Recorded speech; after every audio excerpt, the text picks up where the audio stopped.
The 14th chapter of the book of Psalms, the book of Tehillim, is a psalm that is recited every single week. It has the same heading as the ones we've had over the last number of days. Shir Mizmor Livnei Korach. We've got different variations, but all of these, right? A psalm for the sons of Korach. We've had them in the last number, 45, 46, 47, the last three chapters, and then one earlier, I believe.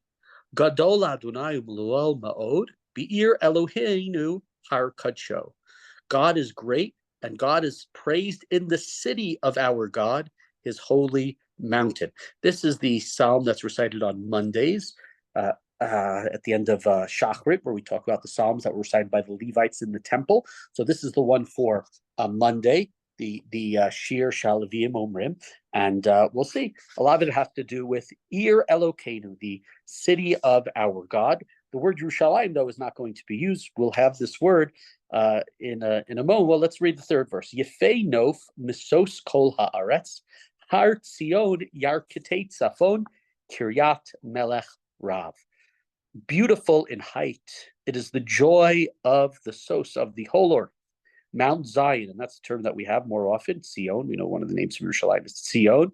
It used to be a nice word. Now Zion is not a nice word in the public street. Heaven forbid.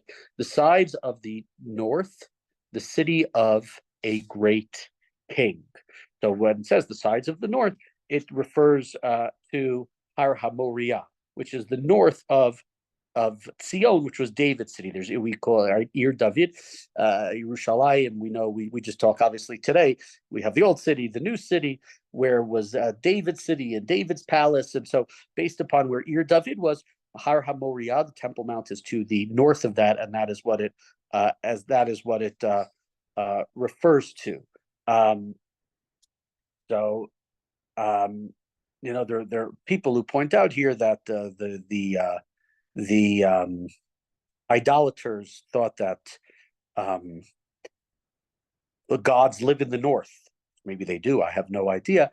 And so it's saying here about the Jewish God, the one God, monotheistic God, that he is living here, whatever it means, living in the north, but only in the north here in Yerushalayim. It's not somewhere.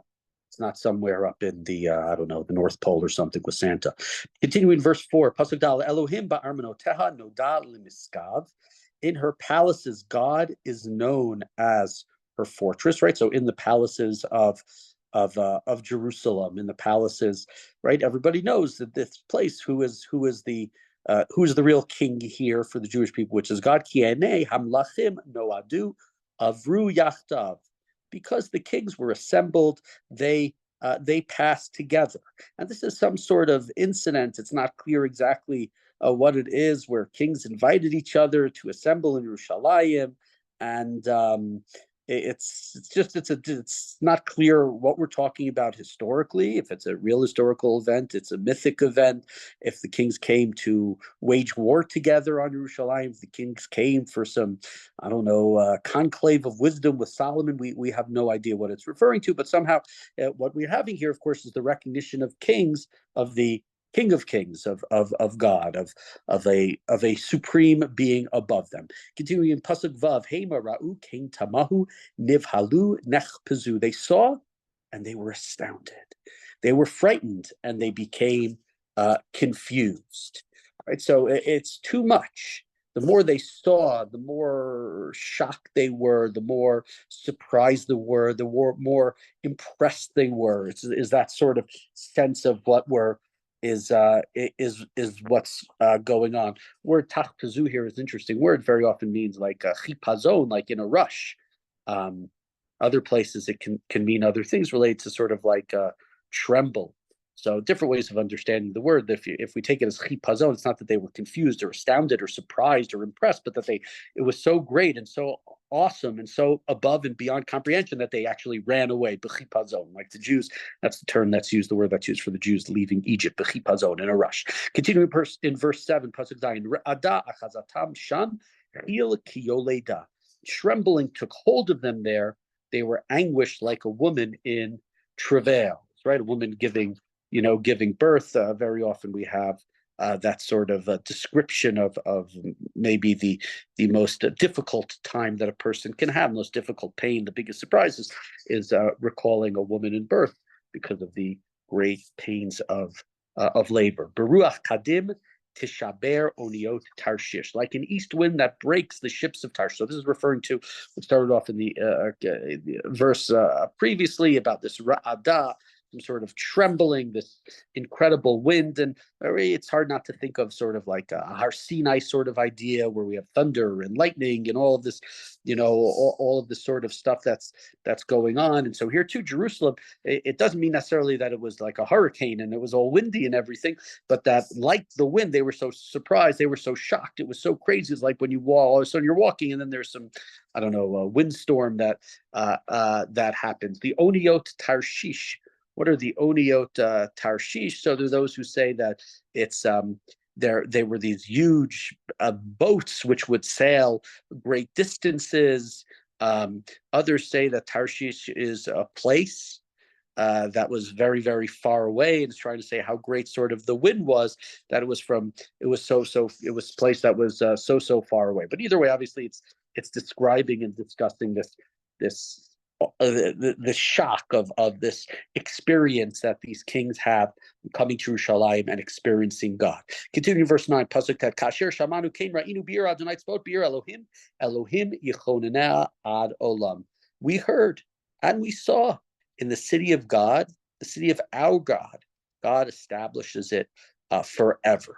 So here we have sort of a little switch in the question of what this whole psalm is about. Those who opine seemingly that this was a psalm, this was a piece of Tehillim was said by pilgrims, people going up to Yerushalayim, and so right, they're talking about the greatness. That's why it would be a lot about the city, the greatness of the city that has God's name in it, the city that God dwells in, the city that impresses and shocks and maybe embarrasses and shames as well kings from all over the world by its greatness. And so here is sort of like these men and women, these Jews who are coming to Yerushalayim, are saying, we heard about these things, we saw about these things, and where did it happen? In our God's city, the city that God establishes forever.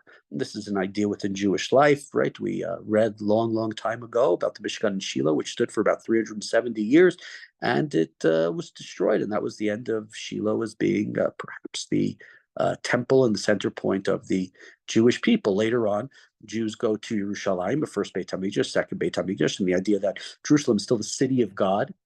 Unfortunately, it's not only the Jews that have that idea. It would make things a lot easier if that was the case. If Jerusalem was only an important city for the Jews, a lot of our problems would be solved. But that's what it's saying here, that it's forever. And then of course we have the word Sela, right? Is it forever? So Ad Olam Sela, is that saying forever and ever? It's an emphasis, or as we said, Sela is perhaps the end of a sort of a musical moment here.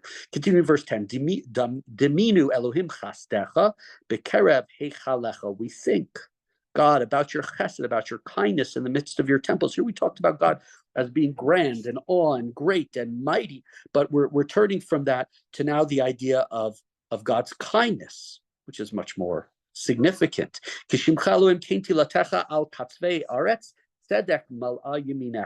Like your name, God, so is your praise from one end of the earth. Your right hand is full of righteousness. So probably what it's referring to here as your name, like the Yud Hey Vav Hey, that name of God, which we don't pronounce. We don't know how to pronounce it exactly. Right? We say the lashon of Adnut, Baruch Atah Hashem. We say Adonai is how we pronounce it. We don't say the Yud Hey Vav Hey, and that's a name. It's like Haya Hovevi, was, is, and will be. This idea of sort of eternity. So God's name is also as praised like one end of the earth to the other, is presumably what it means by God's name there.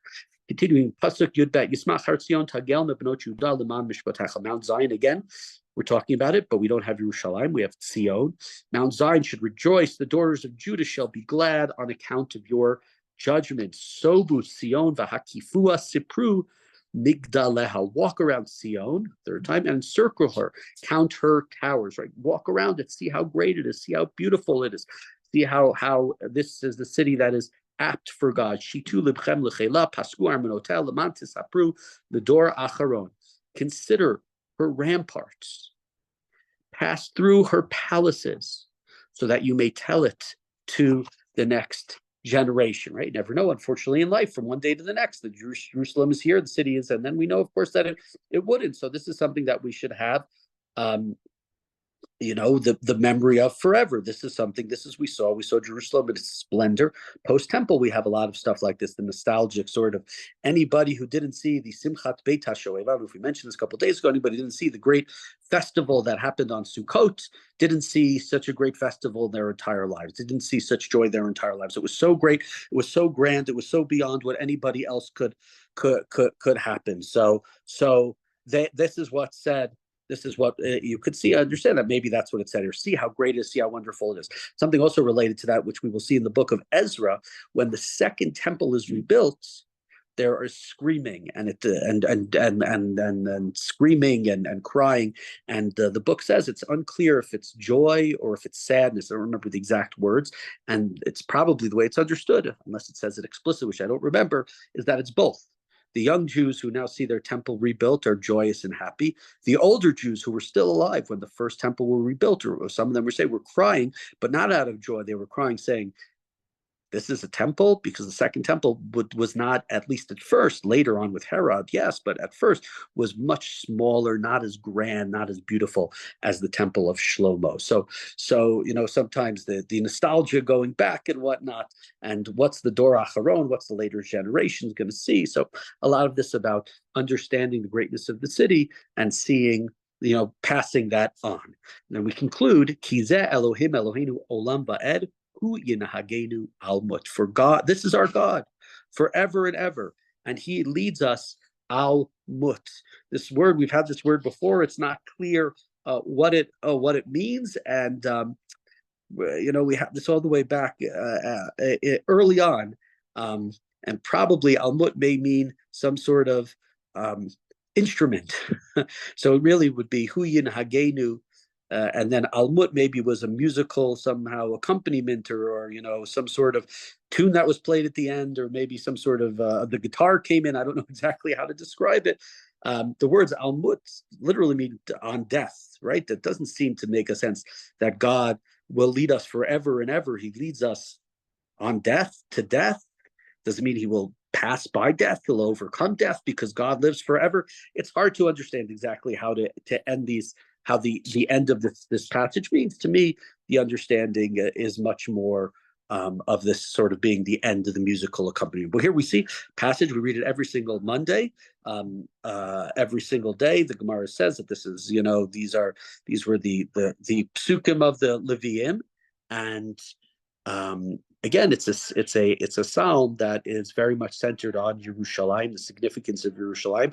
And of course, we've read in the past so much about Yerushalayim, mostly about its imminent destruction, as described by Yechezkel, described by Yirmiyahu, Yeshaya, who talks about it. And here we see not about its destruction, but the beauty that it has and what it means for the Jewish people and how it represents God's justice, that beauty sort of reflecting God's justice and righteousness for the whole world.